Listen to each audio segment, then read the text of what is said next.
there, I'm Jen, this is Remembered Reads, and this is going to be the Guilty Reader tag. I wasn't actually tagged in this, I just saw it on CR Flames Fans channel, and then having watched that, then you get the recommendations, and I saw it on about 25 other channels. I thought, that looks like fun. I have a bunch of tags that I was actually tagged in that I need to catch up on, but I thought I'll do this first, just to get it all started.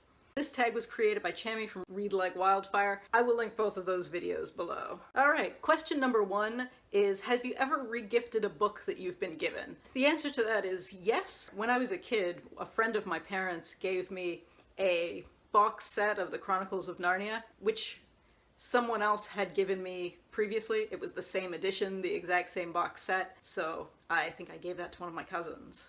Or more realistically, I think my parents gave it to one of my cousins.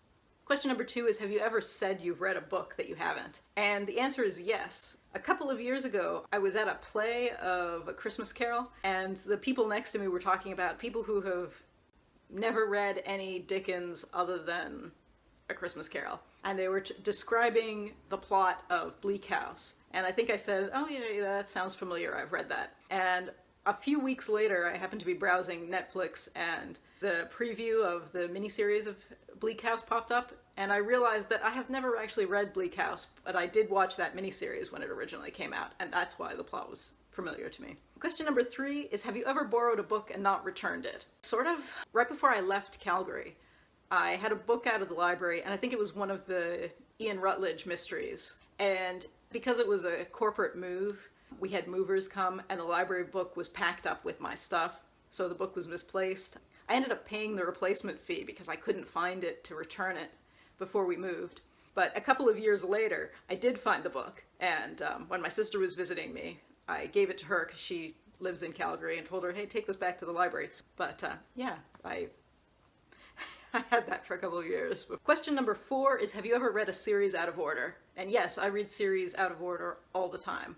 Especially with mystery series, I feel like most of them it doesn't matter if you read them out of order, because they're just doing their thing, and you might miss a little bit of backstory if you haven't read the first one, but it usually doesn't matter.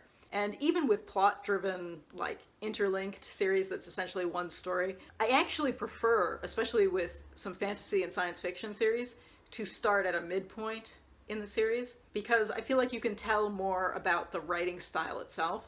Because I think if you're interested in the concept, you can start reading the first one, and you want to keep going just because you like the concept. And I know I've found myself reading some series that I actually realized later I didn't enjoy, and I wonder, why did I spend all this time, especially with, you know, some of these fantasy series that are all like 800, 1,000 pages long and multiple books long. I think, why did I spend all that time with those when I didn't actually enjoy it? So I find that I avoid that more if I start at a midpoint, because then I have more of a sense of, if I like it, then I'll want to go back and read the backstory, and if I don't, then I haven't wasted the time of reading this entire series. Question number 5 is, have you ever spoiled a book for someone? And I'm sure I have, because I'm not someone who avoids spoilers. I tend to feel like spoilers don't really matter outside of whodunits. So I wouldn't tell you who committed the murder if I saw that you were reading a mystery, but with most other things, I don't think it matters.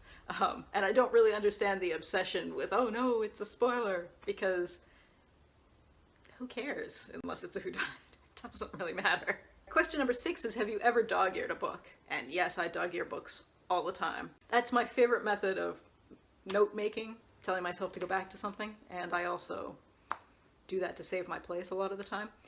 I mean, I don't do it if I borrowed a book from someone, and I try not to do it if it's a library book, but if it's my own. Question number 7 is, have you ever told someone that you don't own a book when you do? And the answer there is yes, because I've had a couple of friends who have borrowed books from me and never returned them. Because of that, if they ask me if I have something, I learned my lesson from the first couple of books that you didn't return. You know who you are. So now if they ask me, oh, do you have such and such? I will say no. Question number 8 is, have you ever told someone you haven't read a book when you have? And the answer there is yes, because sometimes I've read books that are really popular, and you can tell that somebody really loves it, and I didn't particularly like it, but I don't want to get into that whole discussion, especially if it's a work colleague and you don't want to make things awkward. You have to have meetings with them forever. They just go, no, I haven't read it, because I don't want to lie and say I enjoyed it. But I feel like that's sometimes the safe answer, because they say, oh, it's great, you should read it. And I'm like, yeah, one of these days. And then you can move on to other topics and don't have to think about it. Question number 9 is, have you ever skipped a chapter or section of a book? And the answer to that is yes. The last book that I did that with was A Dance with Dragons, because I'm super sick of the Song of Ice and Fire. But I had that pre-ordered, and I genuinely don't care about most of the characters anymore. It's reached that point where I feel like if there hadn't been the TV series, because I feel like the TV series was fairly new when this came out. I don't remember anymore. Yeah, what year was this? 2011. Yeah, because I think the TV series was fairly new when this came out, so the hype was back, and I kind of thought, well, you know, I'd read the other ones in the series, I might as well pick that up. And I probably shouldn't have. Without the associated TV hype, I would have given up on that series before that even came out. So when I went through it, I only read the chapters of the characters that interested me, and I realized that most of them don't interest me.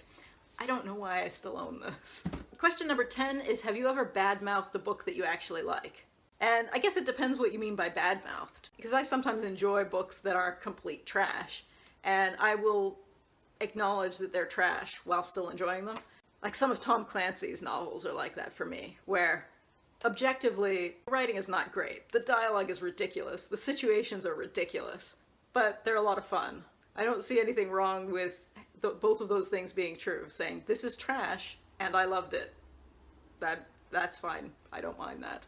Alright, and that was the final question. Since I wasn't actually tagged myself, I'm not going to tag anyone else, especially since so many people are doing this already. But if you haven't done this tag and you want to, consider yourself tagged. And that's it for now. Ciao.